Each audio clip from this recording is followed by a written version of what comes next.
in Well, Sea of Thieves. I had the ship last time. It's only fair that Okay, you do it this time. I'll start it up then. Alrighty. Well.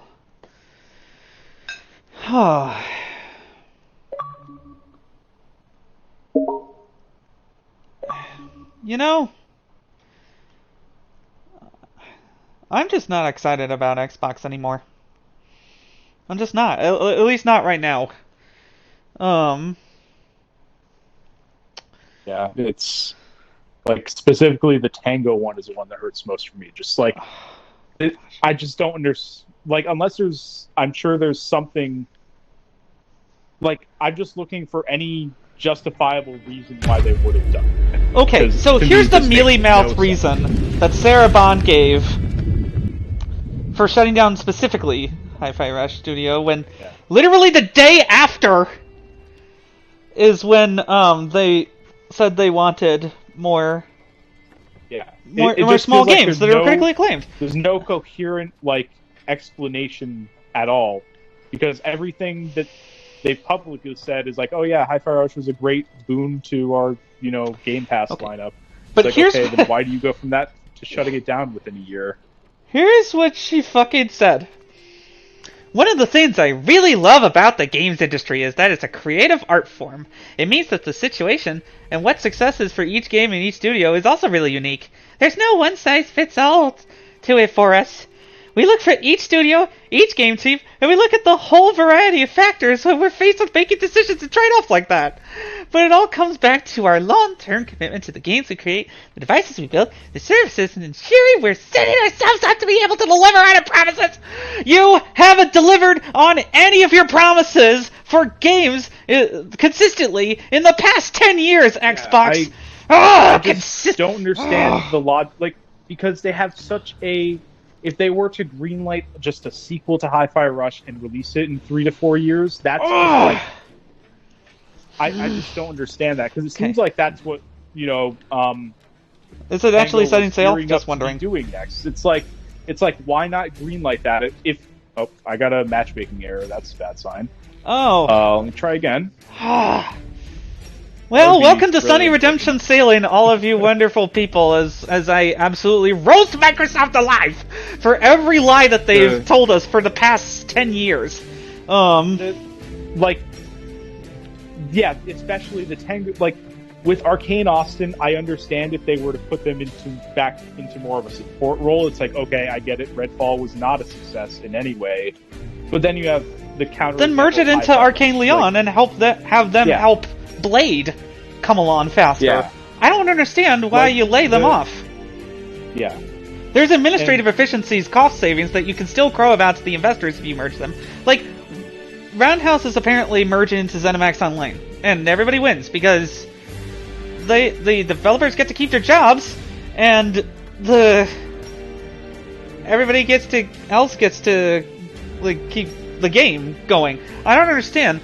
Okay, let me just back up a bit before I get too angry. Alpha Dog, I understand and don't. I just want to get the easy to understand ones out of the way. Again, Roundhouse, okay, you're not doing much of anything. Go help ZeniMax Online. Alright. Alpha Dog Games had done Mighty Doom, and it didn't do the microtransactions that it wanted to. But the thing is that Microsoft, like every other major game developer and publisher, seems to get in on the trend too late. Microtransactions bubble has popped, and the few people who are really profiting off of it are like they're entrenched. Their market entrenched. So, but yet they want a mobile game store. You gotta have mobile games on a game store. I don't. Why close your only mobile developer? If you're yeah, investing in Japan, exactly. why close your only Japanese developer? Yeah, it just feels like again, like I said when we texted about this, it's Finally, incredibly short-sighted. Like they just need to like get something off the books for this year or something. at They just least need to Sea of make the Thieves balance sheet. sold well Okay, yeah, I'm loading in finally.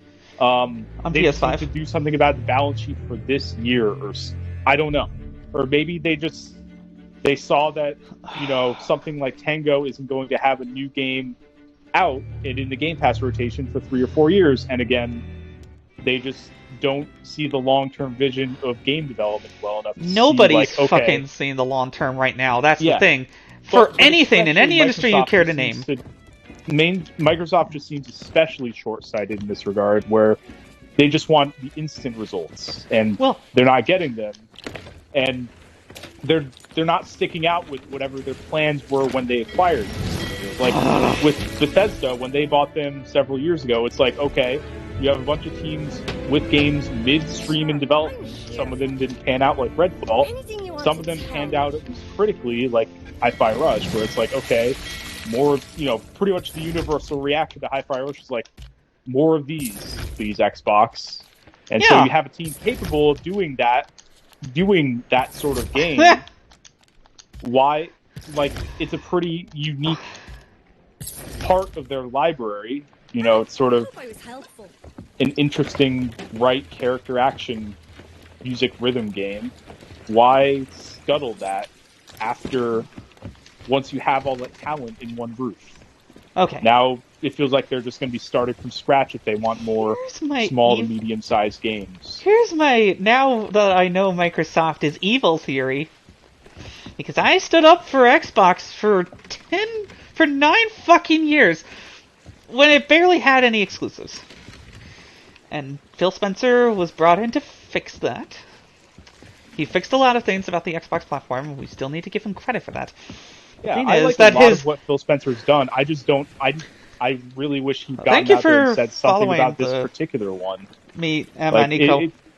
By the way, I understand that he's no longer the one, the solo mouthpiece for Xbox that he was, a few years ago, because they have Sarah Bond and Matt Booty out there saying a lot of mealy-mouthed nonsense. Yeah. But what are they actually doing?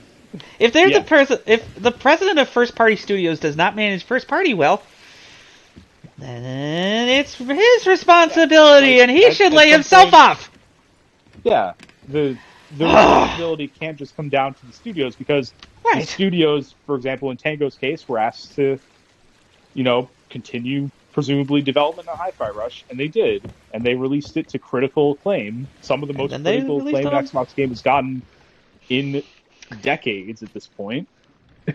So here's the here's the evil reason, the real evil reason. Okay, so basically all of the acquisitions of the late 2010s to early 2020s was funded by basically free money, because there was zero interest on everything. People kept borrowing and investing and stuff. But now that there's high interest rates in order to combat inflation, that means companies are investing less. And it's just easy to get rid of the lowly people, because there will be always people who want to do game development, is their evil theory. The thing is, why would anybody want to work at a big game studio right now when there's just layoffs after layoffs? Especially with Microsoft, I feel like every big game, every game period that releases under Xbox Game Studios for the foreseeable future will have this sort of extra layer of scrutiny on it, where it's like, okay, Hellblade's coming out in a couple weeks. How is that going to perform under, like Hellblade already was sort of I think it was like a million seller or something like that, which is great, especially for Ninja Theory. But now they're under the Xbox umbrella. They're probably expecting more out of that. But why? There's Game Pass! You built the proposition that we didn't have to pay for these games. That your daddy Microsoft money would fund everything forever. And we would all go along pretending that, Game Pass boosts DLC sales, boosts microtransactions. Not really. No. The people who are interested in a game is limited. And if some of those people end up buying the game, great. If some of those people end up just subscribing to Game Pass, then also great. But the thing is that the minute that the subscription doesn't start growing, they look for other ways to grow because of the myth of infinite fucking growth. I hate it so much. I just want capitalism to explode already. Before we go too crazy on this stuff, what type of voyage are you interested in doing? You pick. You're the captain. Okay. God. Let's see. All right. Here's the thing. We've both been very at it because there's just so much. But here's the boil simple down truth to it. Satya Nadella needs a new private jet. That's the only reason any of this is happening. He gave... What I was about to say is that he gave Phil Spencer a very long time to finish this when he wasn't looking for easy money, when he hadn't just spent $70 billion to acquire a distressed publisher because of one guy's sexual harassment claim. When Phil Spencer was like, we don't condone this behavior in the industry. Well, how about I also give that guy a $500 million golden parachute? What? There has been no moral consistency, actually, in Phil Spencer since about 2018. Because he's just at the top. He has to obey his bosses at the top, eventually. So, he bends like a spineless little worm. I'm sorry, but it's true. Like, what about standing up for teens? What about, like, cutting, I don't know, something other than just cutting everything that matters when you are trying to build a gaming audience? Yeah. And I was thinking the point of these acquisitions were supposed to be, at least the way they justified them, was to have a strong and diverse lineup to feed Game Pass, and now you're cutting into that. So because Game Pass didn't grow infinitely like they hoped. People stopped subscribing it just for 2 reasons. It feels so early for them to cut and run. Yeah, exactly. I was worried about the cutting and running, but it seemed like they had a plan by making games multi-platform. Now they were just trying to get the ones that were underperforming out the door and seeing which one would survive. So at least Sea of Thieves sold well on PS5 because it's a really good game. But yeah, I mean, Sea of but Thieves if it hadn't, would Rare be closed? Likely to be in trouble. Yeah, if Rare hadn't, would it be? Okay, let's actually put down a quest table before we just. I'm looking. Let's do. I need a distraction, somewhat. Yeah, this craziness. Either Gold Hoarders or Athena's. Athena's is perfectly fine by me. All right, let's do it. Let's do a Voyage of Legends then. I haven't really been. See, all of this has made it hard for me to turn on my Xbox, except for the occasional game of House Flipper 2 and this. Emissary as well. And I decided to protest as a consumer, because that is my right. I demanded from Steam a refund on the Sea of Thieves Steam Edition, which I was hoping to use to complete some more voyages while listening to the audiobook that it came with. It's a good value product, and ReCore is a decent platformer for $4. And then there's also Fallout New Vegas, which is, I'm pretty sure, pretty great on the go, though it has its problems still. But, like, that was still a bit of money, and I wanted to protest. And you know what? Honestly, I do not owe any gaming company anything as a consumer. Because... By the way, real quick, I'm going to go to the Pirate Legends Hideout, because I think that's where you have to buy the Athena's promotions, and I hit level 10. Oh, okay, yeah. Let me just try to activate it. I always forget the exact spot. That's also the wrong song. Oh, that's right. There we go. Yep. Usually it plays. Yeah, there we go. We shall sail together. Well, once you start playing, I'll play, and maybe that'll help. I don't know. Yeah. We'll cover our bases. That was supposed to be the idea, but now I'm worried for every little project that people were looking forward to in the variety spice. Like, what about Clockwork Revolution? We haven't heard anything about that game. What happens if it just gets in development hell and then they just decide to cancel it and shut down? Who is making it again? In Exile. In Exile, yeah. Only the biggest little RPG makers of the past 30 years. Yeah. Or how about, what happens if Forza Horizon just doesn't sell well next time around?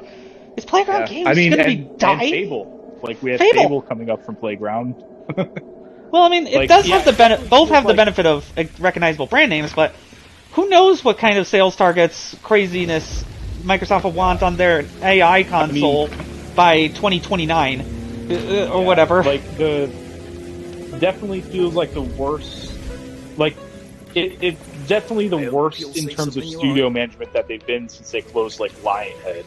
Yeah, I was just about to mention that. But even in the case of Lionhead, there was like a notable decline that happened with them.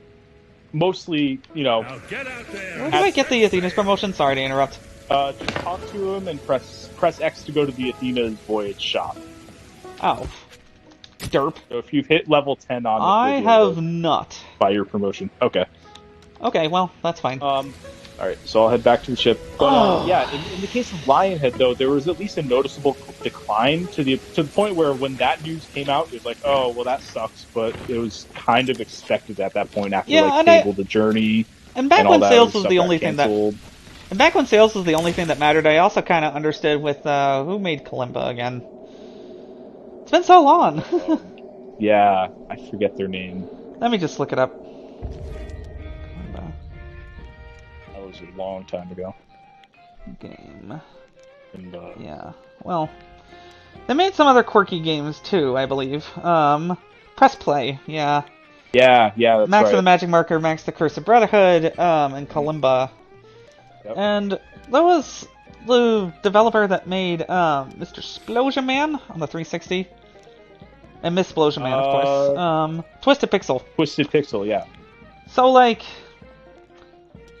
they still exist, at least, as a subsidiary of Oculus Studios, but that doesn't give me much confidence, given the lacking sales of the Oculus Quest 2 and the Oculus Quest 3. So, I'm trying to buy, like, a pistol cosmetic for this thing. I forget where, because I've just had all the weapon cosmetics I need for so long. Nope. General clothing shop. Nope. Should be at the weapon shop, I think. Yeah. Oh, there we go. Yeah. Browse, Whitney stock. Yeah, I haven't really done this in a while, so I'm just gonna get. Okay.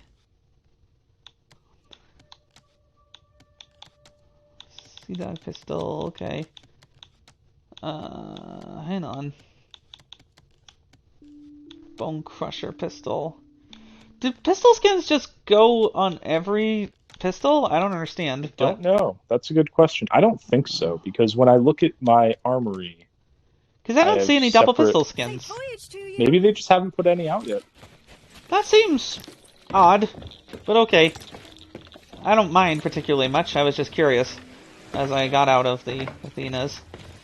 Alright, well, time for us to finally set sail.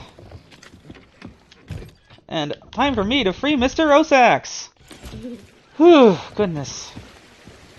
That is an adorable owl. I am so glad I spent the money on the microtransaction. Okay. So here's the thing. Gaming growth is flat because gaming is discretionary, and people who normally would buy a lot of games are trying to tighten their belts because it's an inflation year. I mean, I certainly tightened my belt. I've sold consoles and traded physical games to get what I want. Once again, because that's usually what I did. To save money. But, like, apparently we're just being penalized for having choices as consumers. Because, here's the thing.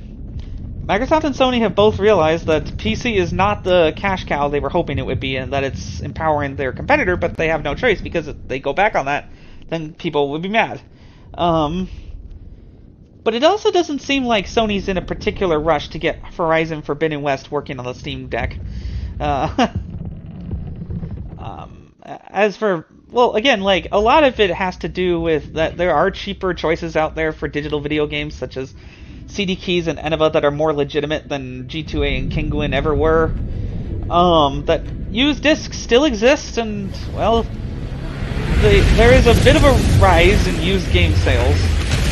But it's mostly person-to-person, not so much GameStop anymore, because then people can negotiate terms and actually get fair value for their trades. But anyway, like,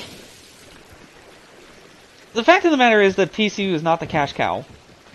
And there's hoping subscription rises has not also worked either, because Sony's tiers were confusing and have mostly just slightly squeezed a bit more money out of the audience they already had, rather than drawing too many new people who don't just churn because it's fucking expensive. And a discretionary purchase. And then there's the people like my friend Billy, who signed up for Game Pass for a long time and just do that.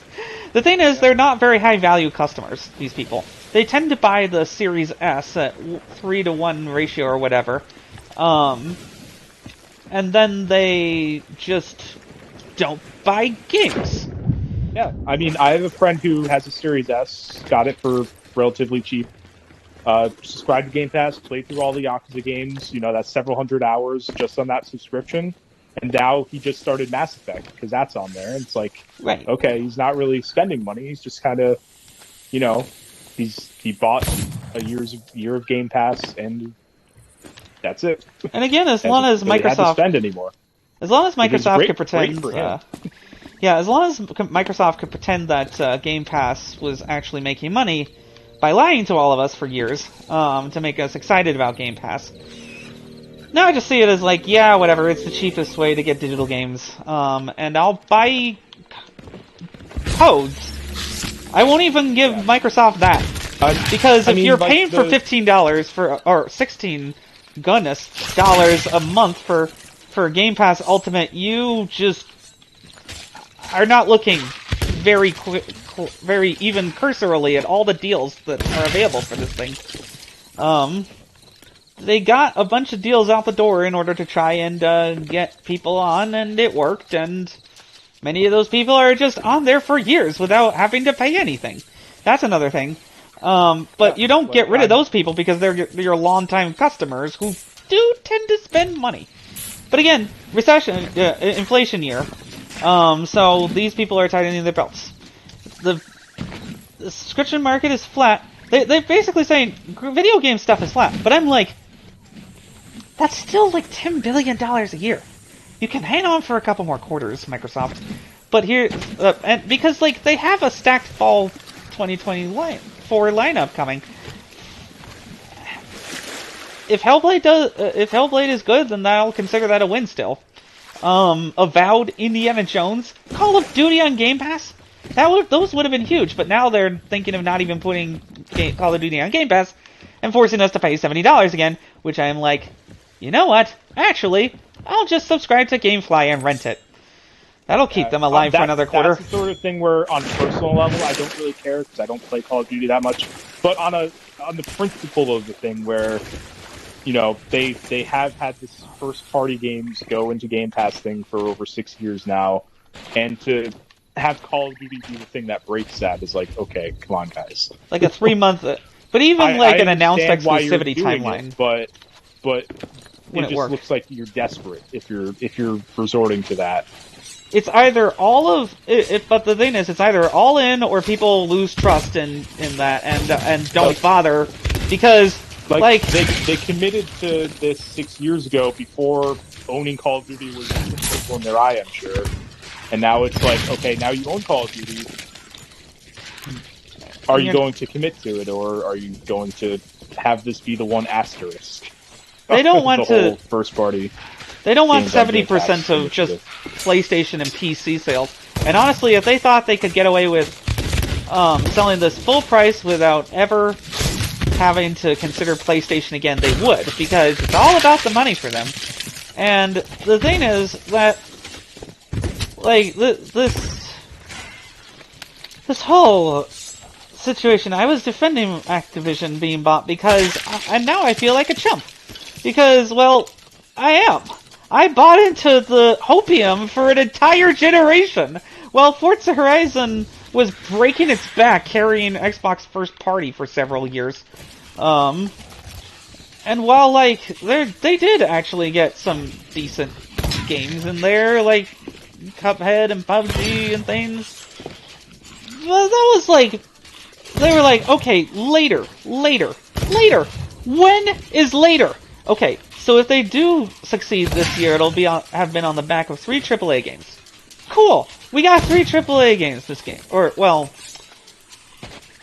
yeah, I mean, like, I guess... Hellblade is AA? But it's being sold for $50. I feel like they are... I think they're absolutely positioning it as AAA. Okay, well...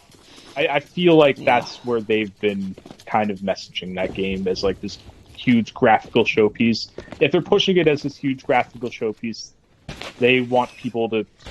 I feel like once you start doing that, you invite comparisons, even if you don't internally think of it as the same level as a God of War or Horizon.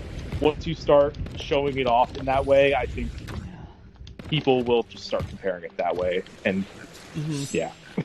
Especially once you do it with a price point like that with no physical release. But the other thing No, is in my that mind, it's AAA enough, even whatever the budget is. the other thing is that It feels like they're trying to. the only reason that they got back into Fable at all after shuttering the one studio that was working on a single-player Fable game is that I want our Horizon Zero Dawn. It's all about trend following for Microsoft. It always has been. But they just pretended that it was any different for them. We thought we had a gaming uncle because he played video games all day at work. And made that cool.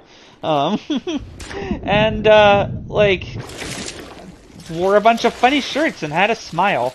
Now he feels like a snake oil salesman. I feel like I mean, even though I obviously still value my investment in the Xbox ecosystem, we'll still buy digital games on sale, CD key codes where I can, and use games while they still exist. Because I like the hardware, and I like the ecosystem for the most part. It's just that I'm not a fan anymore. Not the way that I used to be. Something about this finally broke me. Because, again, I defended the Xbox position just like, oh, well, okay, it looks like they're working on this, I trust them to do that. Not like in a fanboyish way, just like, hey, you know, let's all calm down a bit and stop worrying about the console war and we'll all get good games eventually. I was one of those people who waited for the rapture in 1844. I thought I wasn't, you know, I wasn't gullible enough to be snookered by this sort of thing.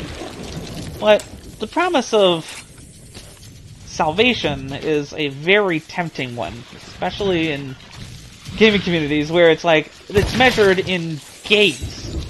People game for games. And that just wasn't coming.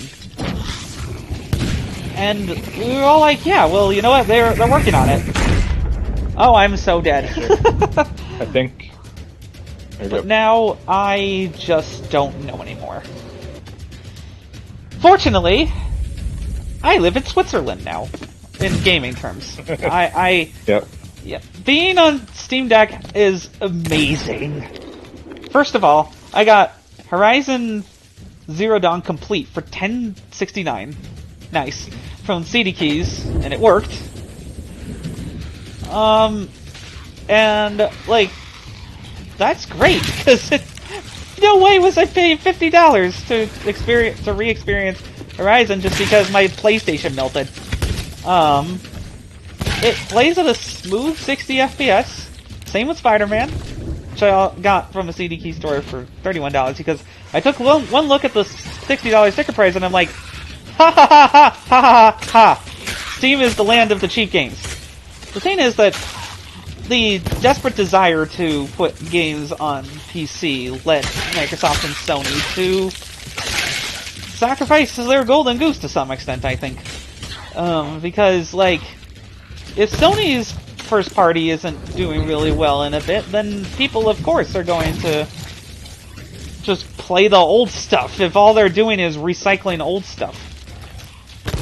And if all Microsoft does is get AAA games, then I'll get them on sale on Steam. Or a CD key store and give them nothing. Not a single dime more will I try to give Microsoft. I mean, sometimes it's unavoidable because, like, I really like the Crew Motorfest, and I don't like Ubisoft, so I caved and compromised my morals one more time to get the Crew Motorfest so we can play that game. Because I like playing that game with you. And I need another multiplayer game other than Sea of Thieves to be playing consistently, so. And that's a fun racing game, and it helps me with my day, you know, my long weeks sometimes. Yep. But, well, the thing is that we're all compromised when it comes to being consumers, because, like, They told us for years, just buy cheap. It's so nice to get cheap stuff. But the thing is, the magic has been cheapened too. I saw the Fall Guy with my mom, and so many real stunt people. It was insane. This is like what movies used to feel like, where things felt real. We're going to be saying that about AAA gaming one day. Is it felt so real. Like, we had amazing worlds and thought-provoking shooters and masterclass RPGs. Like now, the other problem for game sales is that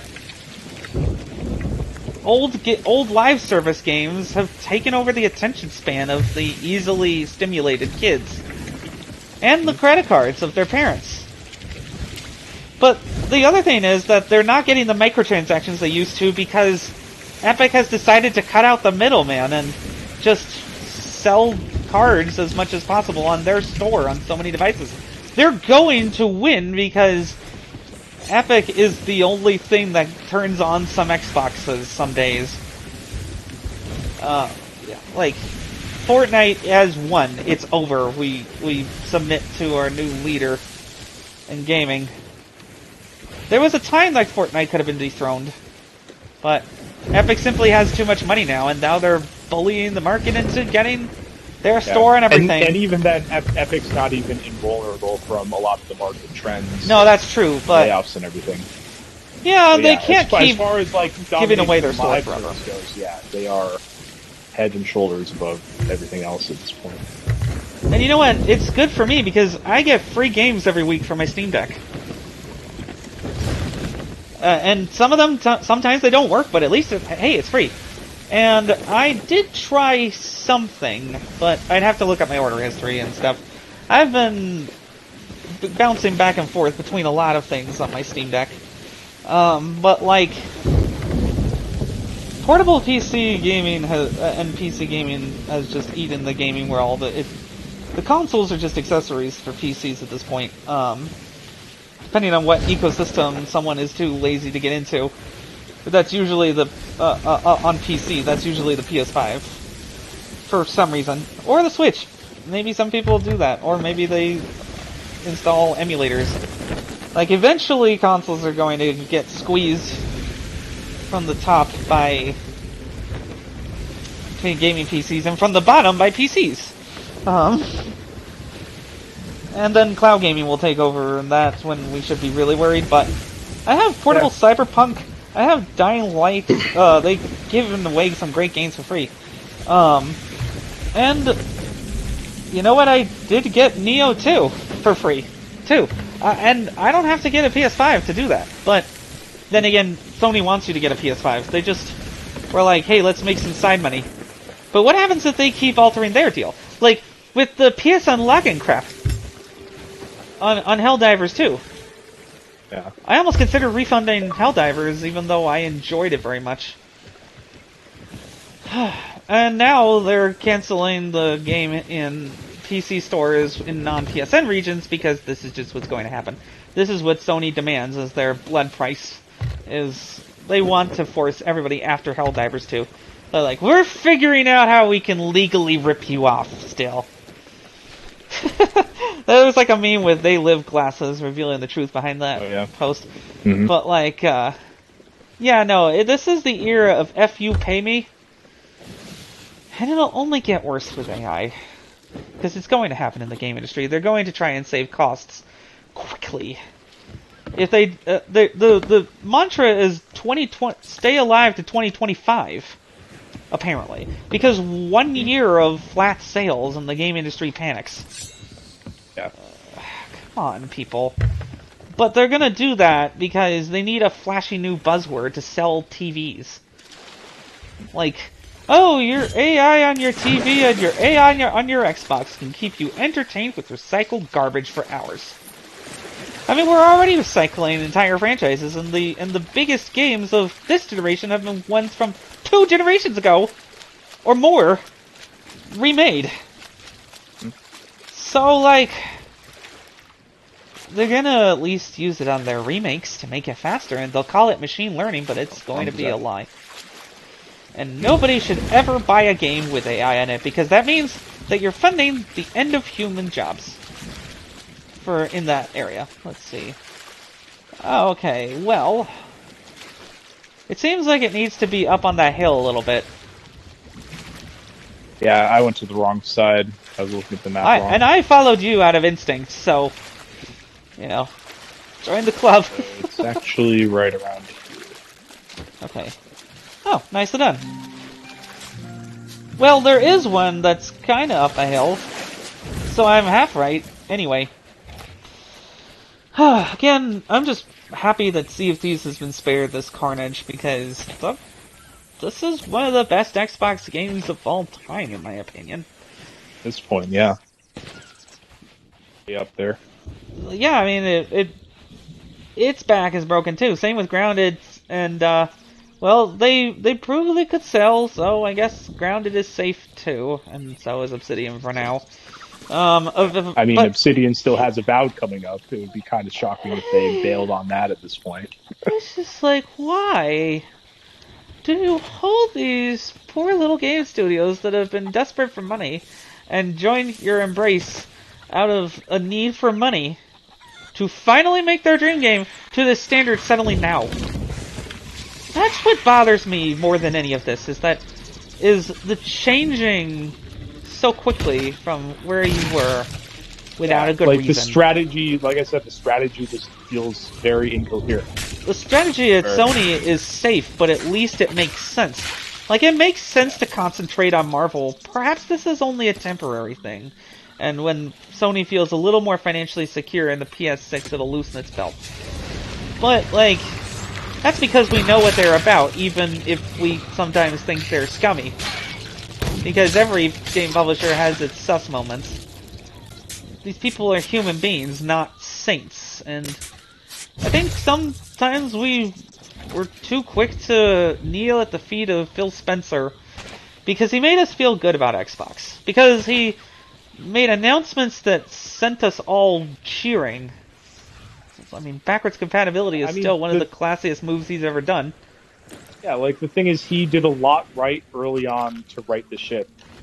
And I never really, I don't know, maybe I just didn't have quite the same reverence for him. He was always, you know, the company guy. He's always going to do what's in the interest of the company, whatever that ends up being. In some cases, it was like, okay, we'll do cool stuff like backwards compatibility. We'll kind of put on this front-facing positivity and, you know, good-naturedness. But at the end of the day, like, pretty transparent that that's in the interest of furthering Xbox's ambitions. I don't think he was ever, you know, at least I never really built him up to be anything more than that.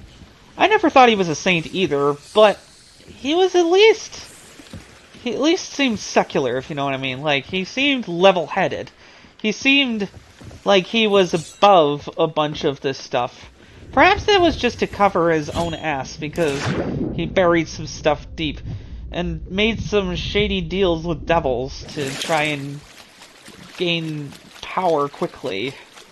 We'll never truly know what drives a man, even in their memoirs, because everybody has a secret life. They have secret plans.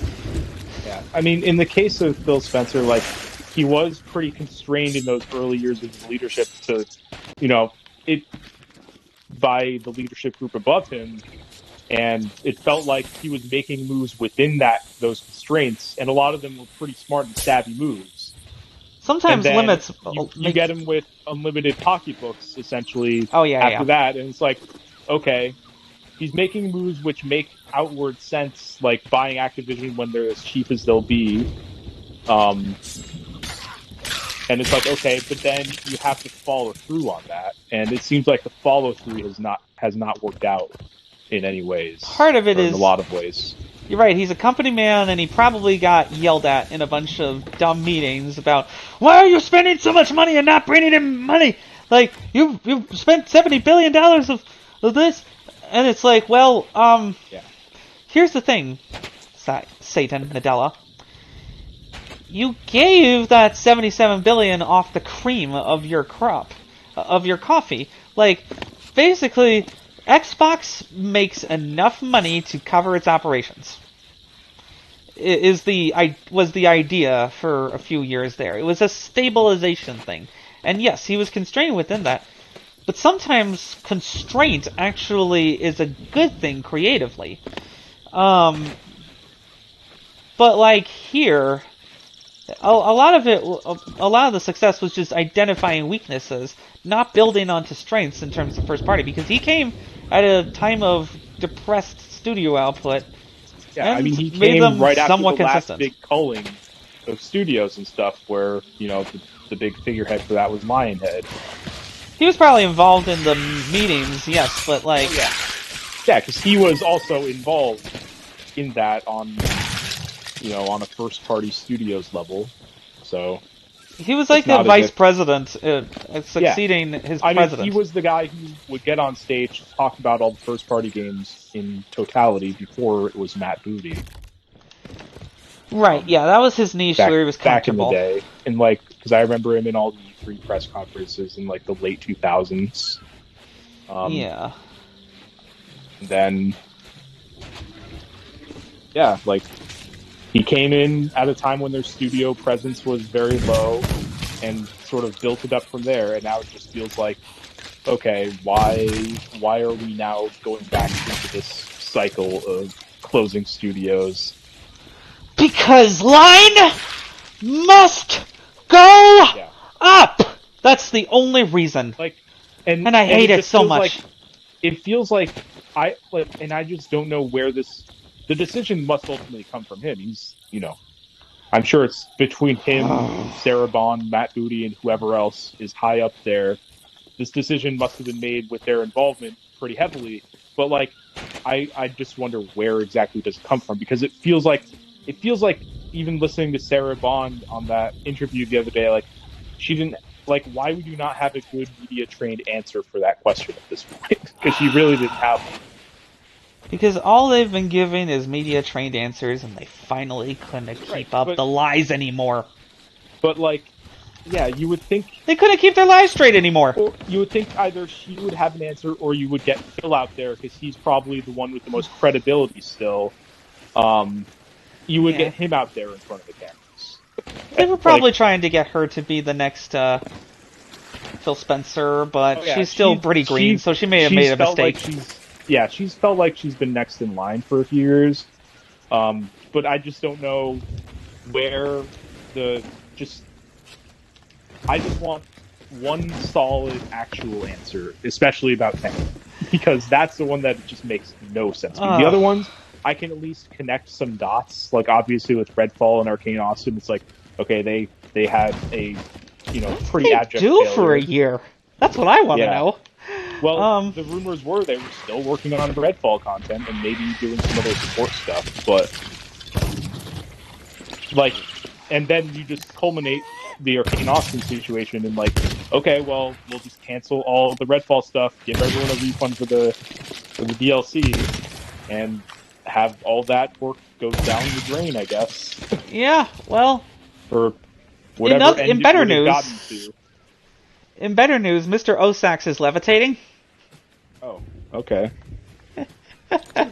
Anyway, so, we figured that as out. for, I guess it just was like a physics glitch, because sometimes the geometry is a little weird and has trapped us before, but it's Yeah. just little things, little hoots that he gives that help keep this game being worthwhile, and make the microtransaction worthwhile, because, like, there was actual trust built between Rare and players. They didn't always have the answers, but they admitted when they were wrong.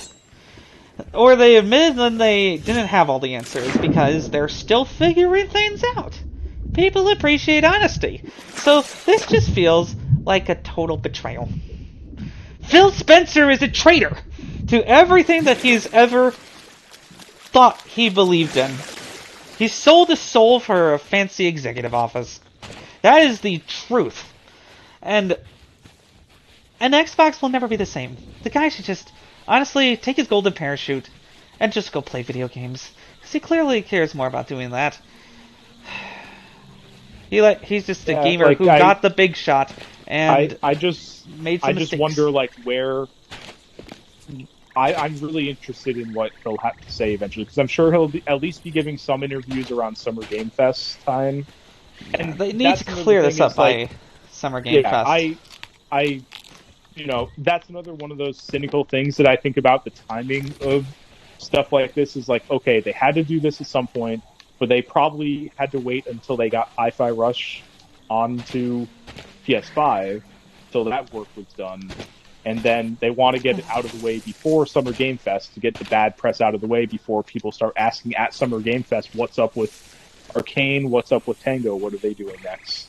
So I definitely think there's a lot of intentionality behind when all this, gets announced and happens. They're hoping that this is happening in a dry gaming news month, so people just memory hole it after a bit because all of our attention spans are destroyed by everything that is happening in this poly crisis.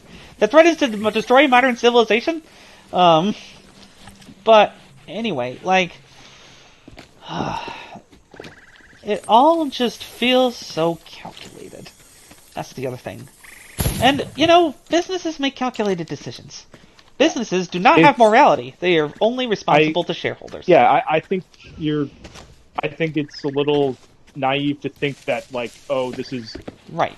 That there's any sort of like human calculus going on. It's especially in cases of job cutting like this. It's purely just the studio isn't working out for whatever reason we decide, and we're just going to cut them loose. People are starting to get really fed up with that, though. Yeah, that's how it always is in this industry and every other industry, really. But the question that people... I do think... I think it's just best not to get too hung up on that part of it, where it's like, how could they? It's like, well, clearly they did, and that's their job to do that. Well, that's their stated goal to do that, though. Because the more that I see in the world, the more that I'm like, okay, it's time for some eco-socialism up in here. Because that's how it's always worked under capitalism. I understand that. But why does capitalism have to reign forever? There can still be companies under socialism. They'll just be heavily regulated by the government. And it seems like government regulation is happening anyway, so... Yeah, like... Without a big change, that's where we are. Like, without a big change, is working as intended, unfortunately. Yeah, exactly. That is more the salient point when it comes to this. I see that. Yeah, I just try not to get too hung up on the personal matters of it, because like Phil Spencer accepted his job 10 years ago.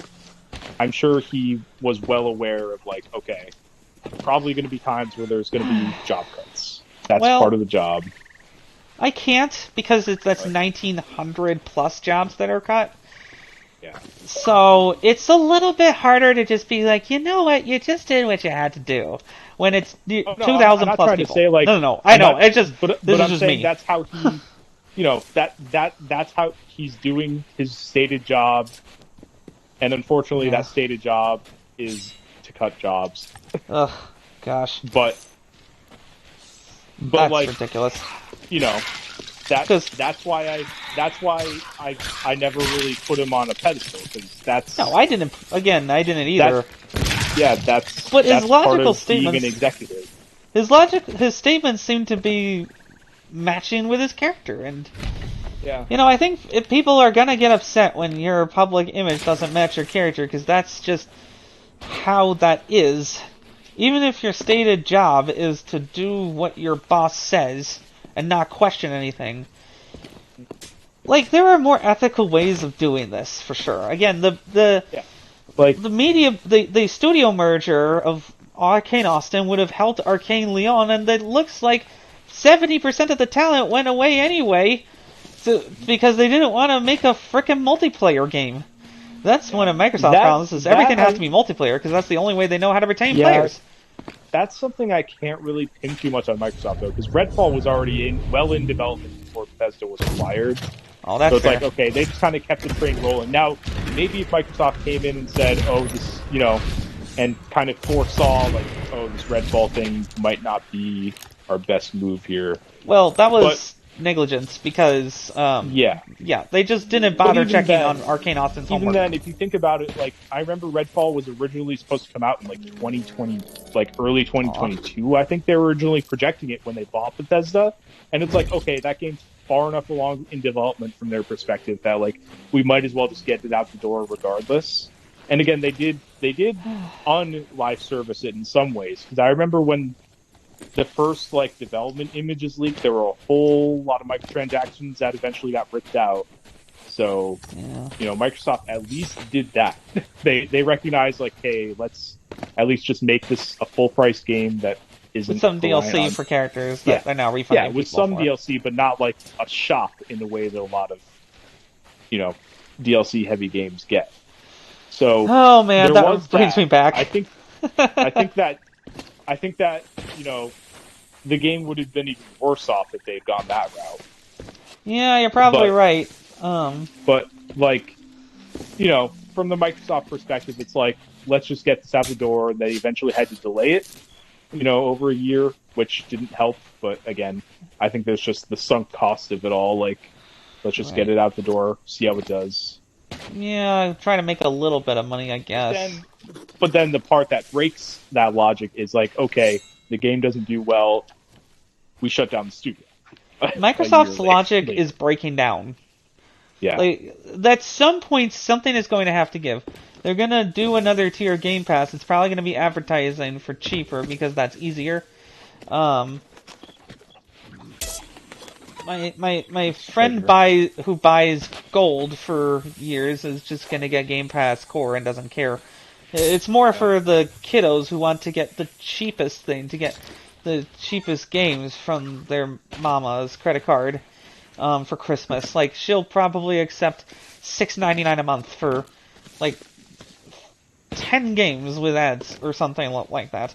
Because I think, or wait, well, yeah, that sounds about right. Maybe 10, 15 games because Game Pass Core already has 36 on its rotation. Yeah, I don't know if they'd ever go like lower than they're at with core though. Like that already feels like the lowest possible offering they could really give. I just don't know if they would see value in putting an even lower tier in Well, there. I don't know. this is just a rumor, and like it seems like Yeah, the Perfect Fate Dark is in shambles rumor was either old or is just wrong. So yeah, I should have credited that as a yeah, rumor, but here's the thing. How okay, so there is this rumor of advertising here, and it would make sense. And if they just did the Amazon route and shoved ads into existing core, then people would be angry and cancel. So if they want the cheaper tier, they're gonna make a cheaper tier, and have some games, or maybe just like a rotation of games to play at like one new one a day, or something. Um, some sort of creative way to make that palatable to some grandma who just got a $2.99 Series S and doesn't want her kids spending money on games. Because that's how parents always are. Um, one day when I'm a parent, I'll be like, don't spend too much money on games. Just borrow my library. I have so many games. yeah. And my Steam Deck has only grown that backlog. I just got Final Fantasy VII Intergrade after triple checking to make sure it was the correct thing, because the naming is confusing. For $34.99, that's pretty good, I think, It's pretty good. Yeah, for an RPG this acclaimed and this large. I could easily see myself playing this on a train, or Yakuza, just leaving that on in the background during my lunch break without the giant TV. Um, and better yet, I sold my copy of the Xbox game to get this on sale. So it's like, yeah, well, I still have the game. It's just on a more convenient platform. Um, a lot of it has been funded by that sort of thing, though. I will admit I've gotten some stuff on sales. And you know what the best game I've played all year is? Well, let's get this out of here first. I gotta shoot this guy. Ow. Stop slicing me, skellies. You're just here to be very, very temporary obstacles. We are too powerful for you. Anyway. It is Crab Champions, a game made by one guy who who still is an electric DJ, and basically it's an album with a free game visualizer. Uh, because the soundtrack is so good with the steel drums and the violins, and the trumpets, and every song that is so good. It runs buttery smooth most of the time. I got to a couple nights ago at 3 a.m. I finally realized I was too tired to go past Island 96 in this game. It is that addictive. The movement tech is like Devil May Cry level. It doesn't even compare. Titanfall. See you later. Oh. Like, you can... I have done infinite jumps in a level without ever touching the ground because of like insane amounts of dashes and a low gravity mod that helps. That meant there was basically no cooldown between that and doing anything. I've fought enemies with arcane wands, with laser pistols, with sniper rifles, with the shotty, of course. Automatic shotgun is what got me to Island 96 once I really used it to, like, basically keep myself in the air forever. The mods, off the charts. Like, there's ice, there's fire, there's poison, there's, like, you take less you take up to 75% less damage. These are, like, big mods that change the game. There's big perks too. There's the shop, although Tony the Crab is sleeping. He will be very soon coming to the game. Because, like, seriously, this if you had told me that this was a full game and not early access, I would not... I would definitely have believed you. Because, like, this is very close to being done. So... You know, I'm not saying run out and get a Steam Deck for this. I got a Steam Deck for free Helldivers 2 multiplayer. And then found out that Sony wanted to chain me anyway. That didn't feel good. But the game's still good and it's free and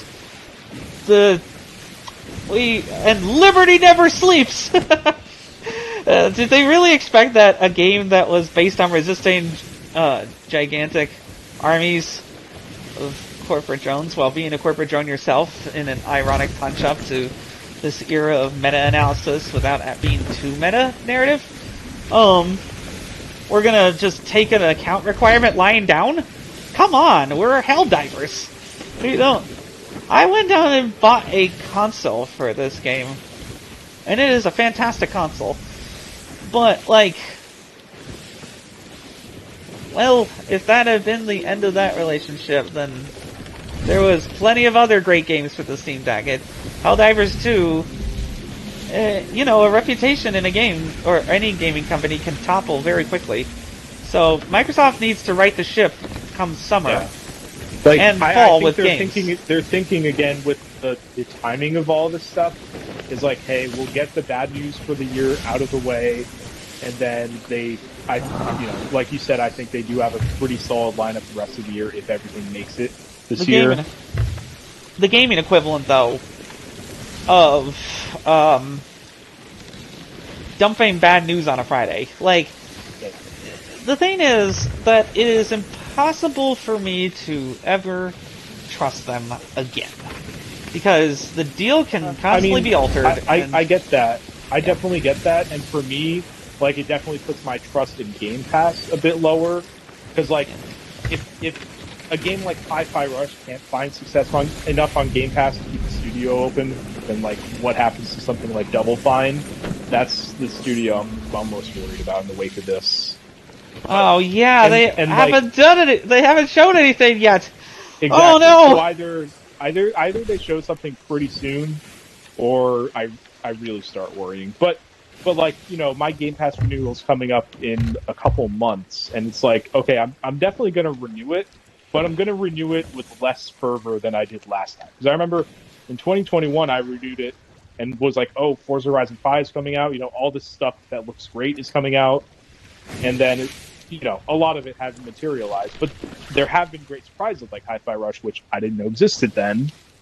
Right. And now that that studio's gone, it's like, okay, what can they really surprise me with now? And Double Fine's one of the few left where it's like, okay, I'm definitely going to play whatever they're up to next.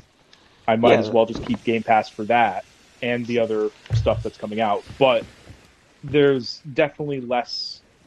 I'm definitely not as enthused about it as I was before this news. So Let's see. we'll see. I don't know. And like for me, the trust is more about like if they can deliver on great games. If they have in the Yeah. past, and I'm sure they will in the future, it's like, you know, I I never really extend the trust beyond that. Like I I buy Game Pass because I consider it a good value for me because that's where I play most of my games anyways, and that's Yeah. where, you know, it all still balances out for me enough that I don't see a reason to stop, but I totally get for other people, like being upset to the point of protesting it. I totally get that. Yeah. Well, see, the thing is, I'm trying to be even more economical than I have been, and so this is my protest economic vote is definitely registered. I already had Game Pass extended through November due to amazing CD key deals. Yeah. And I'm sure there will be amazing deals on Black Friday. Microsoft will never get a penny from me again if I can help it. I don't care if that means that Microsoft Word is stuck on my PC. I need to keep that thing around for a few years anyway because the Qualcomm Elite or whatever is coming in like a couple years and it'll rival Mac. Because like I was actually thinking of getting a Mac and running Windows on it as my next laptop. Because I was like, well, the Vision Pro is too expensive and it seems like their cheaper model is done for. Um, and their iPad costs as much as that for some reason, and has the most tone-deaf ad of all time. Oh, I Like saw nobody that. really needs this unless you're a professional or a YouTube influencer, but they make the tech desirable by giving it to people who they already ordain as the ones who attain this and thus never have to risk anything. Um, the tech reviewers, well, they need to be taking a harder look at company practices. I think that's part of the problem. I think that Microsoft as a company just does what's in its best interest. And it's not that I thought Microsoft was any more moral than that, but I have deep ties to Microsoft. I mean, Windows was on the family computer. That got us some cachet with Microsoft because it just worked. It was the Apple of the time. But, like, they also had great games when I was a kid. Age of Empires, Zoo Tycoon, Rise of Nations.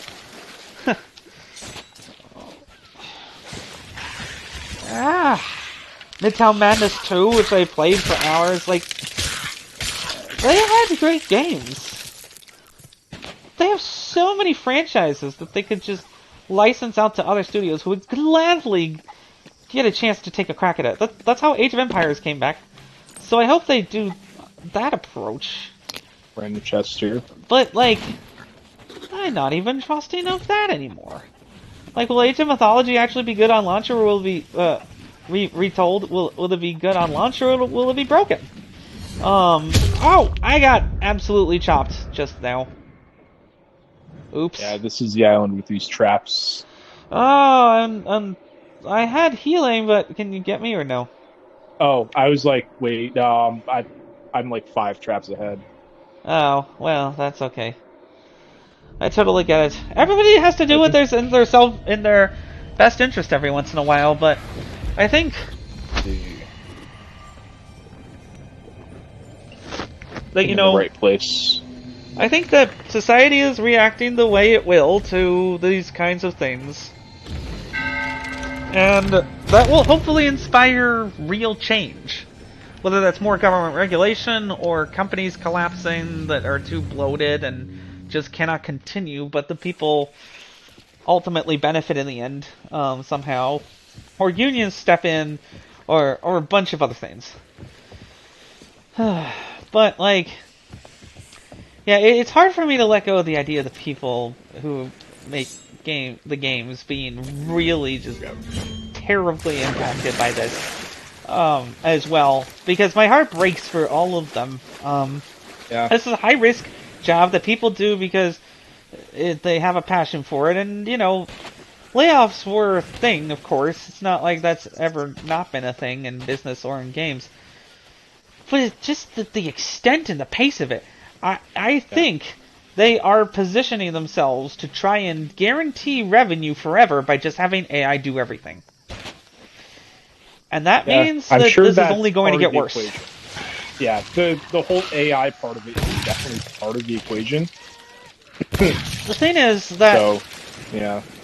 that everyone in the gaming community has been guilty at one time or another of mindless consumption of games. Just like, oh, it's on sale, or, well, it's a new platform with new features and stuff. But, like, we don't have to think about these things. The video games are just supposed to be fun, right? It's okay to be a little mindless, but it's making it harder to do this when game studios act like this. And the only way that this stops is if people stop giving money to it. And, you know, again, like, I'm doing my best to still be in the conversation and in the know, because I have to keep up with that from my social media content, though I'm wondering what I'm going to do once the government finally comes for TikTok and I have to move to somewhere, to some other... At least it'll be an American corporation taking my data instead of China. God. When this gaming and social media and entertainment world feels like a bunch of no-wins. Because, like, the other thing is, I almost forgot to mention, Sony buying Paramount for $26 billion. Yeah. Like, why? We don't need more consolidation in the movie industry. And if Sony has $26 billion to throw around, why did they cut 900 people? It bedraggles the mind. But the thing is that Microsoft's offense has been so egregious again. Their pratfall once again, their Xbox fall, as the thumbnail will show tomorrow. That, like, Sony's getting away with it again by keeping low for a week. Because everybody has the attention span of a gnat now. And it's always just all stress all the time. So, you know, part of what got me through the pandemic was gaming. Yeah, 2020 felt like sometime when gaming was an endless possibility and all gravy. But the gravy train runs out eventually, and it seems like the most cowardly thing of all is that instead of just taking a little bit of a back order, companies are just doing this. So they're just throwing around billions of dollars like it doesn't matter, and then tossing aside people like they don't matter. Tossing games in the trash forever that we'll never get to play. Tossing old games aside and then doing nothing with them. Tossing old franchises aside and doing nothing with them. But, you know what? People come up with games, and they always will, because people like games. I got one of the best 2D platformers I played in a while, or at least the most fun. Marsupilami has the feel of Donkey Kong Country, but a little bit more agile, and with some Crash vibes. For $4. On sale right now. And this clearly was a passion project for this industry, and it's very accessible. Thought about Marsupilami a long time. Well, okay, thinking about it, because these guys are talented. Is there like a new Marsupilami game or something? Marsupilami, well, let me see. I mean, I just beat it on my Steam Deck. Let me look it up. It is, let's see, all games last like a played. Remake, maybe? Marsupilami Huba Venture. There was a Genesis game that I played a long time ago. I wonder if it's a remake. I'm not sure, but it doesn't seem that way. Discover the Marsupilamis as you've never seen them before in an adventure full of surprises. Looks like a new game. Yeah, I'm looking at some footage. Yeah, it looks pretty good. Yeah, I'd say it's a I good buy never on knew that Xbox. existed. But Okay. but I got some gaming done on the go with the Steam Deck, and it felt like a perfectly suited 2D platformer because the high align sticks on the Steam Deck are really great for platformers, and buttons. Handheld PC gaming has really come a long way, and it's really helping a lot because, well, I don't have to repay for any Microsoft games again. I can just, as I said, just get Game Pass Ultimate for cheap forever, help my friends and family do the same, and then just download the games on my handheld PC. So, like, in terms of gaming, it's never been better for consumers than ever before. Like, there's more choices, there's more platforms, there's more competition. But, so the only reason that the gaming industry is being harmed is because people are slowing down on buying stuff a little bit? That's the thing that really just boggles my mind. Is like, so people are making a smart financial choice and not buying as many video games. And that concerns you because, like, it's not going to be a recession bad sort of situation. It's just people are tightening their wallets for a bit. And 2025 is absolutely survivable for the game industry. They did not need to cut off the layoffs because most of these are big companies. I'm sorry, the math doesn't math around here. That's the other thing. Like I said, I just need a somewhat coherent explanation on the Xbox stuff. Like, why did you guys do this? Give me a concrete reason, not just word salad, please. We bought the word salad I still for won't 10 be years. happy with it, whatever it is, but I'll at least, at least some people are speculating when it comes to Yeah. Tango is that the person who was considered most valuable in the acquisition was Mikami, and he left. So the team might have been a hollow version of itself. Involved in development of Hi-Fi Rush. So unless they were going to be going back to Evil Within or something, with Evil Within 3 without Mikami, like, I don't see... Yeah. He's an incredibly talented developer. He's done a lot of amazing games. It's also possible that they just... not the sole talent at the studio. It's also possible that they just wanted to cut private jet expenses to Japan. Yeah, sure. Like, it's like as if they didn't have teams. Like, I guess that's more complicated across oceans, but like, this is the era of distributed work, and the people in the Japanese studio are mostly working in person. So, what's the problem exactly?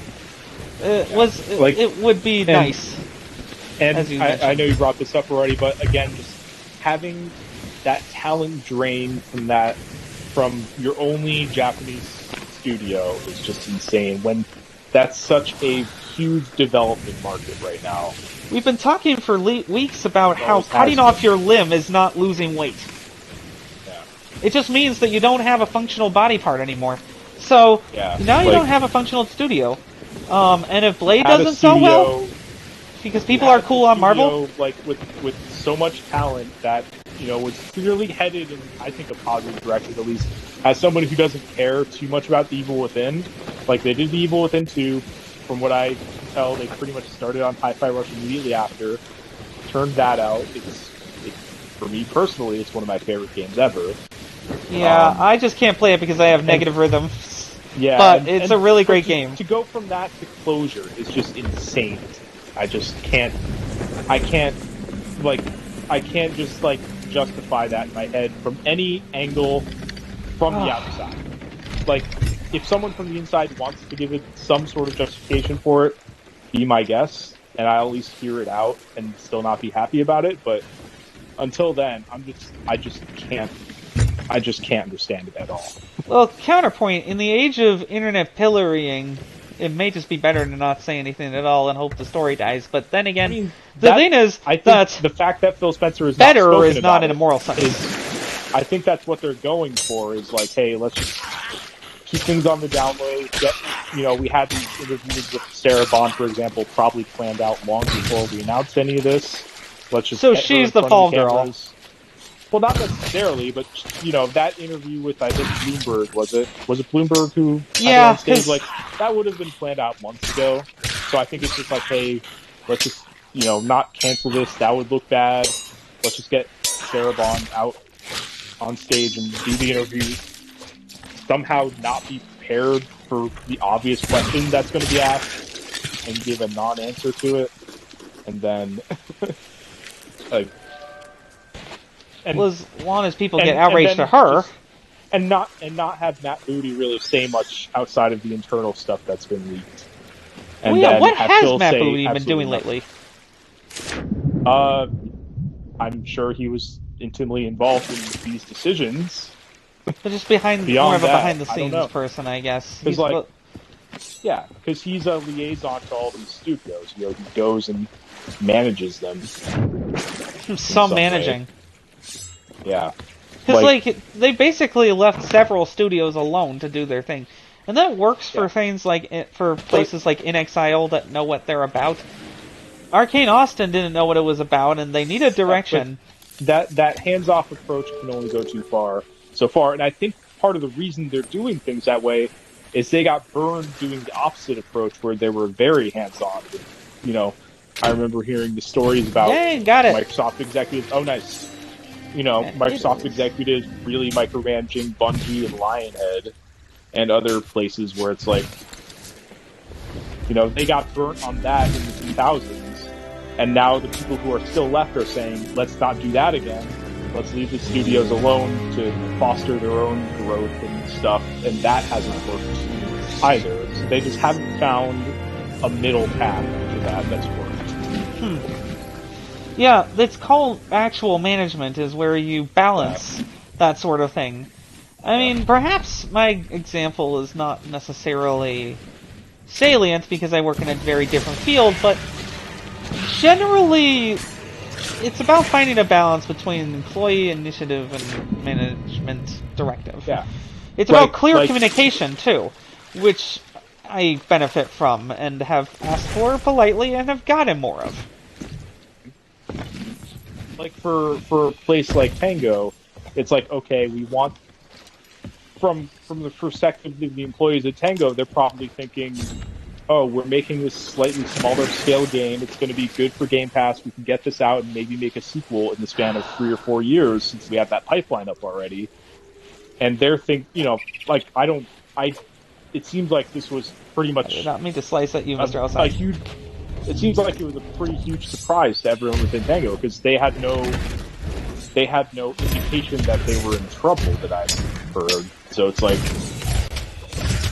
it seems like the internal expectations are just not being conveyed properly. Like, the studio should at least know, like, hey, this is what you're doing wrong. We're going to course correct, rather than getting a lot of acclaim and a lot of outward support from the management, and then have them turn around and close the studio a year later. Like, that's just so incongruous to me that I can't really understand any of that. No. I mean, the logic of the actual story as it's supposed to logically go is called Watsonian. The logic as it actually is Doylean. They just decided to make a callous cost-cutting decision. Yeah. But Yeah, that is the actual reason, but I would honestly respect it more if they just came out and said it, like, hey, we needed to balance the books this year. We needed to make the shareholders happy. corporate So PR 101. You say everything while saying nothing. If you were just upfront about it rather than saying a lot of things that make no sense, Okay. then I would still not like the decision, but I would be like, okay, fine, move on, we'll move on from this, whatever. It sucks. I still don't like it, but whatever. Well, see, okay. Basically, I can see the business logic, but the business logic looks too cold, and so they just say, like, oh, we're so focused on quality and blah blah blah, like as if having fewer games just means that you automatically devote more resources to them, when that's not how resource allocation works. the other clearly, thing at Microsoft. with the business logic of it is, okay, so we're they said at least that like we're going to focus on like our core franchises and the big budget stuff, and it's like, okay, Yeah, but what you happens know, if the big budget stuff and doesn't even for the big budget? budget stuff, what does that actually mean? Like, are you going to When you pull? have Game Pass! Yeah, Good, and Jesus and Christ. and like, does the big budget stuff just mean Call of Duty and Fallout and whatever? Because that's like, that's still just a segment of the market that you're chasing. You're not covering all your bases if you're just chasing the big games. Variety. Okay, Yeah. and you know what? Here's the thing. I knew what I was gonna. I now know what I was going to say. Assassin's Creed would not have gotten made in this environment, or if it had been, it would have taken 10 years, been way over budget, been far too graphically intensive for a game of such limited Assassin's gameplay Creed variety. At the time was a very experimental game. Like, you don't think of it that way now because the formula's been run to the ground. But they had an idea and they tried it, like, and it was they on target. Kind of ran off the Prince of Persia Part 4 stuff that they built up and took it in a new direction with a lot of new interesting things at the time. Like, I remember that first Assassin's Creed, the first time you leap off of a building to assassinate someone with your hidden blades. Like, okay, that is something new that I've never really done in the game before. The other in that style. The other problem is that there would never have been a sequel.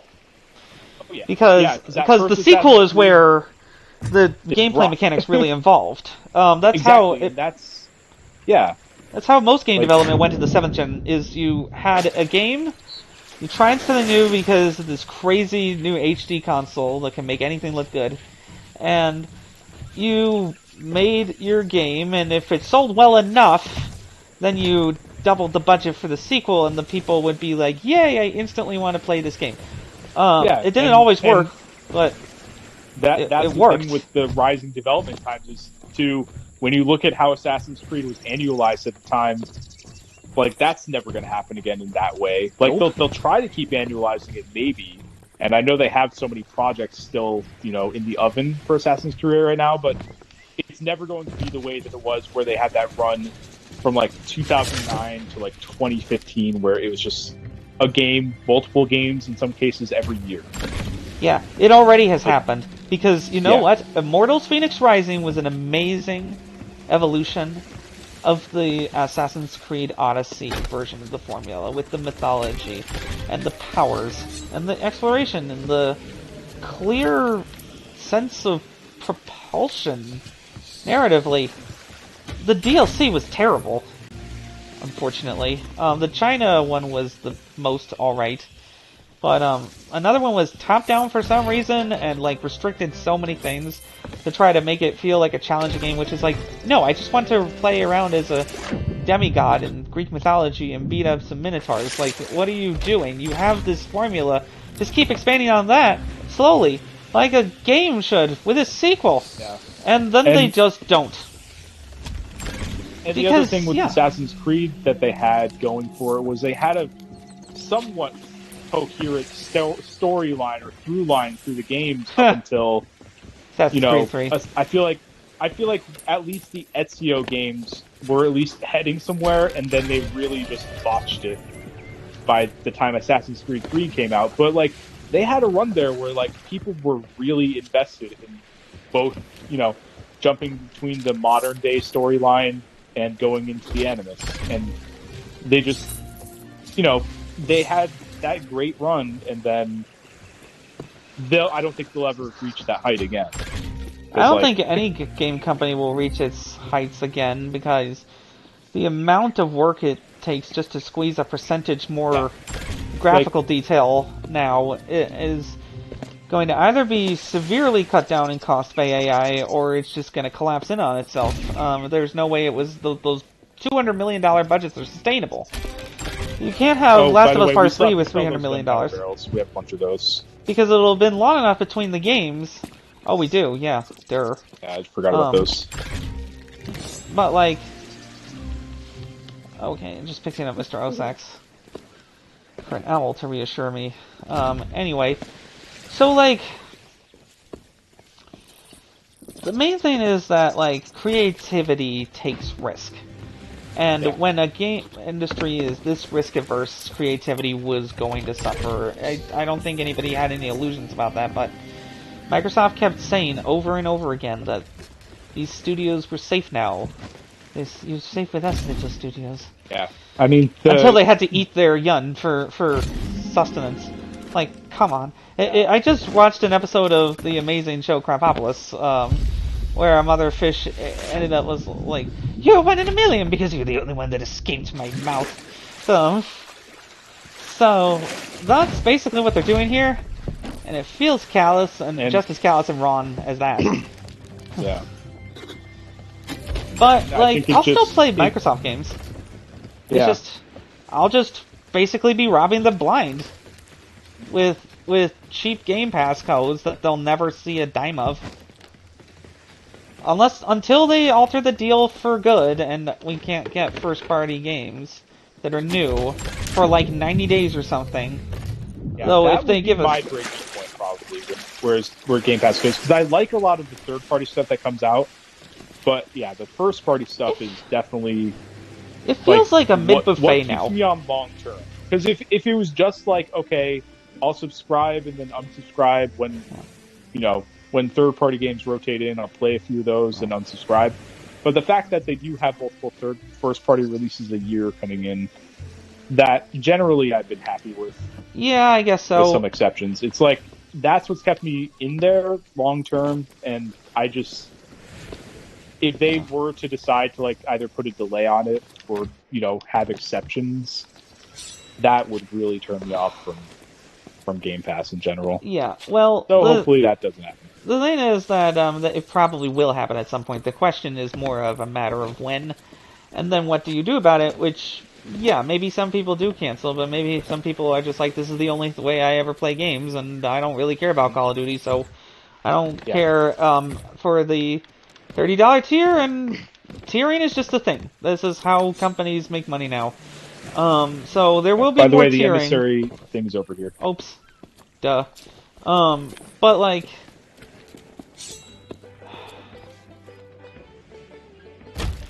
Nobody was ever really, delusional enough to believe that any, subscription will actually make substantial amounts of money, like game industry satisfying level amounts of money, no matter how much tiering you do, because eventually, the fact of the matter is that the biggest games that people will want to subscribe for are just too expensive to put on in the first place.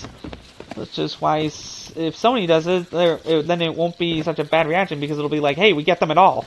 Like, guaranteed 6 months after release, because, well, we understand now that the sales are made up for, later, by actually, I don't know. I don't know what Sony will do. I don't know what Microsoft will do in these next few years. The game industry, though, just feels like it's in a bit of a lurch. The main problem is that the money is no longer flowing like it used to, and so the budgets are being seized up by like cost overruns, and that is a problem that will have to be dealt with. I don't think it'll be a game industry collapse, because there are just too many middle-tier studios now and indies that are looking to grab that slice of the carcass if the AAA gaming giants fall. There's never going to be a full-on collapse the way that there was 40-plus years ago. It's just, there's too much... It's too broad at this point. Like, yeah, but I worry about the lowest common denominator rating of gaming, especially if consoles go extinct. Yeah. That would be my worst-case scenario, is consoles going extinct. Because that's just kind of where I put all my eggs in personally. It's like, hey, I've invested in consoles my pretty much entire life. Or the definition of consoles just changes technically. If consoles go away, I will begrudgingly switch to PC, but like, there's a reason I play on console and not PC. I just prefer it overall. Well, it seems I always have, so. It seems like, based on the rumors of Microsoft at least, they're gonna lean into the PC wins a little bit to give them some sales. But and give people a reason to turn on the Xbox hardware some people who have things collecting dust can just get a bunch of cheaper free games on itch.io and stuff like that to get like a quick Xbox Live indie gaming boost. Yeah. But like, well, that could just mean the end of consoles as we know them, and consoles just evolve to just be a different thing, except for Yeah. Nintendo. I mean, for me, the console is mostly like if they can. I still just want something in the price point of below $500 or less that'll play new video games. I That's think kind of my Steam is. criteria. That's my criteria of what I want from a console. So as long as that still is the definition of a console, I don't really care what it turns into. I think that Valve is sensing an opportunity here and really grabbing a console-like share by they just slashing the price of refurbished units that weren't really selling because people were wanting new ones. That was my cue to enter that market, and I would call it a console. Just because I can access games from other stores doesn't mean it's not a Yeah, I console. mean The it's definitely Steam, close enough. the Yeah, non-Steam mode or the non-Steam gaming overlay, the Steam Deck is very smart to sense control changes and to apply them when in Steam Gaming Mode. And then if you really want to fiddle more, you can go into desktop mode, which I do in order to actually install the games because this is outside Steam, and then I have to add it as a non-Steam game using Heroic Games Launcher. But like, I still also have plenty of games that are just downloaded directly from the thing to my device. Like, that probably will never change because people want that convenience and people like having quality games on the go. I mean, I don't bring it out as much on the go as like I initially thought I would, but it's a good home portable since I spend most of my time at home. And that opens up a bunch of possibilities for gaming, like what Nintendo wanted to do with the Wii U. And like what actually happened with the Switch, which is like the game is going on in the handheld, and then you're half listening to TV. Like, there will always be a need for easily usable gaming devices that have high quality games. And if PC is just going to eat the console market, then PC will consoleize in the process. Because it'll cross-bred with consoles and realize that, hey, actually making our games easy to use and not only for nerds is a good thing. I mean, Steam has won the market advantage here because they have the cheapest and biggest library of games on the planet. Full stop. At 5,000 plus. Maybe tens of thousands more than that. It's hard to count. oh yeah, yeah. Steam's got more than 5,000 games on it. I'm sure. Well, I was thinking of the verified games. Oh, just Steam Deck verified. Yeah, yeah. Which basically, like, that's a console library. The Xbox One got about 4,000 games by the end of its life, and I believe the PS4 had like 6, 7, 8, something like that. I haven't really checked in a while. I doubt that there are going to be as many games for the PS5 and Xbox Series X, just because they're games that are taking a long time, and like, it'll eventually get like easier to develop for these things later. But I think they're just going to try and have everything be super duper easy to develop, because an AI will do a lot of the legwork for you and be like, hey, can you and they'll be like, hey, can you just draw generic open world for me, and then we'll layer our own art on it? That's an easy sell. Maybe that's how they get consoles to be relevant again as a development target. But I don't know if I would buy into that. I don't know, like, the thing is that you can't always have the same players on top forever. The companies trying to rig the market in their favor ended up being rigged by the market of high interest rates, and had to make quick decisions to cut back their purse strings, and this was always going to have an impact. But, well, I just hope that after 2025, the game industry and the unions are able to come to a lot of agreement on how to handle this kind of thing in the future, on how to protect gaming jobs by unionizing. That is the main thing, and how to get high quality games that are de-scoped, because that's the last point I want to say before we like wrap it up. Because just make smaller games. Like, it doesn't mean that you can't have $70 price points. I've played plenty of games that have justified the purchase price at the time because they were high quality. Yeah, I mean that's again in the case of Hi-Fi Rush. I was shocked when that came out for $30 because you play through it, and it's like, damn, this is like a full 12-hour campaign with a lot of replayability. Like I would have paid 70 for this if it wasn't on Game Pass. Right, and I did pay $100 each for Forza Horizon 5 Premium Edition and Microsoft Flight Simulator Premium Edition with Microsoft Rewards, but I still rewarded the company. And now I'm not really sure whether I should even continue with Microsoft Rewards. But, well, anyway, the thing is that I think that's the last time I spend anything that close to that amount on any game, period.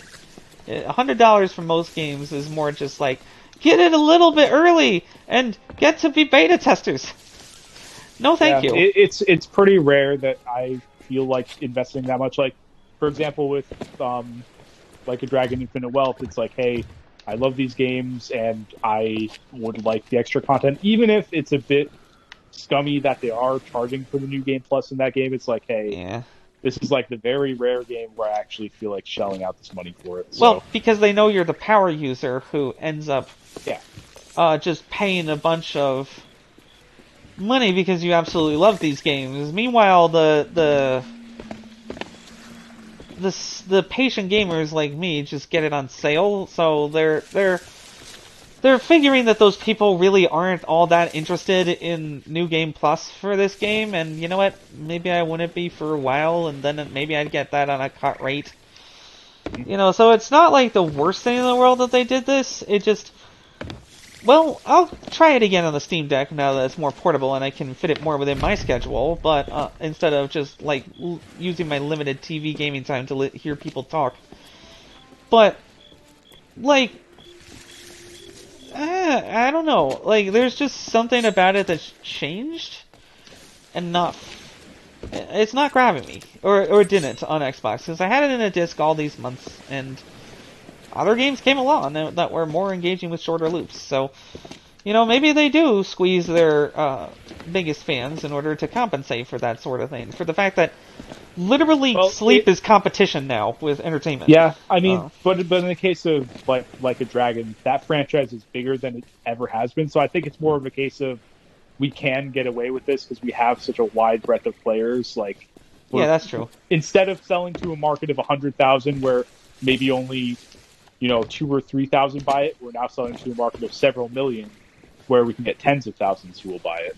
So right. I think that's probably where that's coming from. Yeah, that makes sense. Yeah. I mean, the RPG industry is bigger than it's ever been right now because that's still where the majority of, like, super serious elder gamers are. Is in RPGs. I mean, hell, I'm still playing through Final Fantasy VII Rebirth, and I still have Persona 3 Reload to finish. So it's I'm gonna be super needing your help. I'm still recovering from the first 2 months of the year's releases. Like, I still have those on my plate. You know me when it comes to Final Fantasy games. I am going to have so many problems with, like, some random system that's barely explained, and then I'm gonna super need your help. I think it's fairly straightforward. I mean, you can absolutely play it more as like a character action game. Like, there are menu commands that you're doing, and you do pause the game to input menu commands, but you can set shortcuts for those. You can, if you're playing on normal difficulty, you don't really need to care too much about the intricacies of the battle system. Just like know the elemental weaknesses, and that's really about all you need for like normal mode in Final Fantasy Remake. Well, like, I'm sure I did end up bumping up to hard when I played it. Right. Well, you've played it before. Right, but no, on my first playthrough, I ended up bumping up to hard because I was just like snoring my way through normal mode because normal mode felt tuned for people who either haven't picked up an RPG in 25 years or, an audience that doesn't really play RPGs. So, for normal mode, you definitely don't have to get that involved with the combat. But for hard mode, you absolutely do. So I would recommend normal mode at least to start. And then if you're not feeling challenged by it at all, like, bumping up to hard is not like probably will hard is be not like more. that crazy. Hard's not that crazy in that game. Like you just have to be a lot more attentive and a lot more like you have to manage all of your characters a lot more efficiently. Goodness. But normal Uh, mode you can get by without having to do any of that. Like you can well, just play as yeah. Cloud and swing your sword a bunch, and you'll probably be fine. Well, yeah, I'm not saying that like this kind of combat is that hard. It's more. I'm actually more concerned about getting stuck on the puzzle slash objective finding Okay. side of things because I find that I'm very good at combat. I just need to So figure out where the heck to go. remake in general is fairly linear. Like even like doing the side stuff, like you're pretty much being funneled from like small open area to small open Any area tough because puzzles? it all takes place in Midgar. I remember one puzzle that was a little tricky in one of the reactors where you have to like turn a bunch of levers, but I don't remember what was tricky about it exactly because I played it like 4+ years ago. Well, who I knows what'll trip me up? that's Yeah, that's the one thing that I remember puzzle wise that sticks out. There aren't that many puzzles really. Yeah, I guess we'll see what happens. And like I said, the navigation's pretty linear. You're That's not that's gonna good to hear. do a ton of like backtracking. It's structured very differently from the original game, where the original game was a big open hub area, even in that Midgar section. Whereas in this, it's kind of like, okay, you're going to one area. Everything you're going to need to do is just going to be in this one area. You'll do everything that you want to do your side quests if you want, move on, next Sure. story beat, new area, kind of, most of the time. Sure, sure. So, Well, you know I me, I mean, get lost in hallway shooters. and that's where Rebirth differs, is that it's obviously much more open world, so, but that's Oh, well, what about obviously, Intergrade? Is that just like a combo? Intergrade is more like Remake, because it does take place in a fairly confined area. So this isn't just the entire Final Fantasy VII game? 'Cause I No. can't... So No. if you just bought Remake plus Intergrade, that's just like basically part 1 and then part 1.5, the bridging into Oh, Rebirth. goodness. And Rebirth, which came out this year, is its own separate SKU. Okay, which one do I buy on Steam to get the whole thing? I don't get Rebirth it. is not out on PC yet, so Okay. yeah. No, Intergrade is... if you bought Why? Intergrade, that comes with Remake in it. Okay. At Well, least that's the not confusing at all. $35 version that you bought should have Remake in it, because So Intergrade I never bought it sold for that once, much. and it has everything. Okay, good. It should, that bundle, whatever you got that said Intergrade on it, should have Remake and Intergrade, and then whenever Rebirth hits PC, if you make it up to finishing Remake and Intergrade, you'll just have to get Rebirth when that comes out. Yeah, that's fair. And then Well, I'm sure eventually, once Part 3 comes along, they'll bundle them all together and sell you it again. well, as long as I bought the only thing that I need to do on PC and can actually play the game. So you bought everything you can on PC right now, I'm assuming. Fair enough. Anyway. But just make sure you play Remake before Intergrade, because Oh, but okay, so it's the first game in the package. Intermission is what the actual, like, the bridging part is called. Can they Intergrade please is like the just... full package. It's a confusing gaming scheme. Can they please just get their naming I know. sorted better? Like that is very not neurodivergent friendly for me. Yeah. Oh well. So just make sure you play Remake before Intermission, because Intermission. But as long as I have one installer, and I just picked Remake before Intermission. Well, once you go to I think Intermission is within, unless it's different on PC, you'll just launch it, and then you'll have the option of just starting a game. That should bring you right into Remake, I'm assuming. Donald J. Trump has apparently joined the stream. Oh, cool. What are his thoughts on Final Fantasy VII Remake? He's probably into Shinra Corporation. The You'll name get that if you play the game. The name is too confusing. I agree. They should just have the picture of Cloud on it, and that's the game. Just give me the game with the picture of the Cloud on it.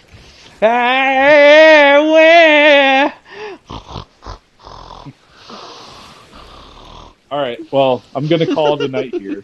Yeah, they can't possibly top that. All right, you Yeah. have a good one. Yeah, I don't know when I'll be on next. Definitely this week at some point because I work Tuesday, Wednesday, maybe either Wednesday or Thursday night. I'm not sure. Either night works for me. Okay. Likely. Okay. I'll let you know, of course. Same. You have a good one then. Talk to you Yeah. later. Have a good night. And Bye. talk to all of you later. Bye.